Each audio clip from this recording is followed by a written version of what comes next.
बिस्मिल्लाहिर्रहमानिर्रहीम। शुरू अल्लाह का नाम लेकर जो बड़ा मेहरबान नहायत रहम करने वाला है। अस्सलाम वालेकुम माय यूट्यूब फैमिली, कैसे हैं आप? जी जनाब, हाजिर हूँ मैं आप लोगों के साथ एक और मज़ेदार सी नई रेसिपी के साथ। तो आज मैं आप लोगों के साथ शेयर करूँगी बीफ कीमा मटर की रेसिपी। तो आप लोगों को बहुत पसंद आने वाली है। चलिए हम लोग चलते हैं अपनी रेसिपी की तरफ, जहाँ पर मैंने एक मीडियम साइज़ का आलू लिया है, 2 मीडियम साइज़ मैंने प्याज लिया है, एक मैंने लार्ज साइज़ का टमाटर ले लिया है, अदरक लहसुन हरी मिर्चों का मैंने पेस्ट बना लिया है, और यहाँ पर मैंने हाफ़ प्याली ली है मटर की। मटर मैंने फ्रीज़ किए हुए थे, आप लोग फ्रेश भी ले सकते हैं। यहाँ पर 1 प्याली ही मैंने बीफ कीमा लिया है। यहाँ पर चलते हैं हम लोग अपने पाउडर मसाले देख लेते हैं। हाफ़ चम्मच यहाँ पर मैंने रेड चिली पाउडर, हाफ़ चम्मच से थोड़ा कम हल्दी, खुश्क गरम मसाला मिक्स वाला, और हाफ़ चम्मच खुश्क धनिया, और थोड़ी सी मैंने खुश्क मेथी भी ली है, और नमक। तो यहाँ पर हमारा ऑयल गर्म हो चुका है। 1 टेबल स्पून हम लोग यहाँ पर ज़ीरा ऐड करेंगे। हम लोग हल्का सा अपने ज़ीरे को सौटे कर लेंगे। तो जैसे ही हमारा ज़ीरा हल्का सा सौटे होगा तो हम लोग इसके अंदर प्याज ऐड करेंगे। प्याज जी जनाब यहाँ पर हमने ऐड कर लिए हैं। प्याज हम लोग अच्छी तरह से लाइट ब्राउन करेंगे। तो अगर अभी तक आप लोग यहाँ तक आ गए हैं तो प्लीज़ मेरे चैनल को लाइक करें, शेयर करें और सब्सक्राइब करें। तो मुझे उम्मीद है कि आप लोगों ने चैनल को लाजमी सब्सक्राइब किया होगा। तो यहाँ देखें जी, हमारे प्याज कितने खूबसूरत सा कलर निकाल रहे हैं। यहाँ पर हमारे प्याज़ों का लाइट पिंक सा कलर निकल आया है। तो हल्का से इन्हें और ब्राउन करेंगे, तो फिर हम लोग इसके अंदर बाकी चीज़ें ऐड करेंगे। तो आप लोगों ने लाजमी कमेंट सेक्शन में बताना है आप लोगों की वीडियो कैसी लगती हैं।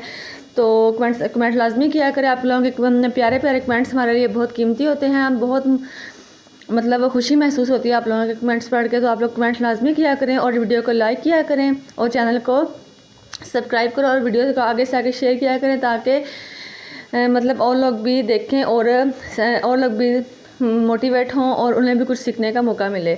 तो यहाँ पर अदरक लहसुन हरी मिर्चों का पेस्ट मैंने बनाकर रेडी कर लिया था पहले ही, मैंने अब इसके अंदर ऐड कर दिया है। तो हल्का सा हम लोग यहाँ पर इसको फ्राई करेंगे। तो अच्छा, चीज़ें आप लोग अपने हिसाब से कम ज़्यादा कर सकते हैं, क्योंकि मतलब जितनी क्वांटिटी की आप लोग रेसिपी बना रहे हैं ना, उस हिसाब से चीज़ें भी ऐड करनी पड़ती हैं। तो यहाँ पर मैंने कीमा ले लिया है। तो कीमे को हम लोग यहाँ पर हल्का अच्छा सा फ्राई करेंगे, अच्छा से इसका कलर निकालेंगे पहले, फिर हम लोग बाकी चीज़ें ऐड करेंगे। तो हम लोग कीमे को यहाँ पर अच्छे से ऑलमोस्ट 5 मिनट के लिए भून लेंगे। यहाँ पे इसका कच्चापन यहाँ पर दूर हो जाएगा। तो फिर हम लोग बाकी चीज़ें इसके अंदर ऐड करते हैं। तो मसाले को कीमे को अच्छी तरह से यहाँ पर 5 मिनट के लिए भून लेंगे, और इसके बाद हम लोग इसके अंदर पाउडर मसाले ऐड करेंगे, जो मैं आप लोगों के साथ पहले बता चुकी हूँ सारे। तो पाउडर मसाले हम लोग अच्छे से यहाँ पर ऐड करके अच्छे से इनको फ्राई कर लेंगे 2 मिनट के लिए। यहाँ पर मसालों को अच्छे से मिक्स करेंगे सालन के अंदर। तो आप लोग हांडी की भुनाई अच्छे से किया करें, क्योंकि हांडी भूनने के बाद ही उसका असल जो जायका निकलता है खाने का, तो वो भुनाई के साथ ही आता है। तो यहाँ पर मैंने टमाटर ऐड किया है।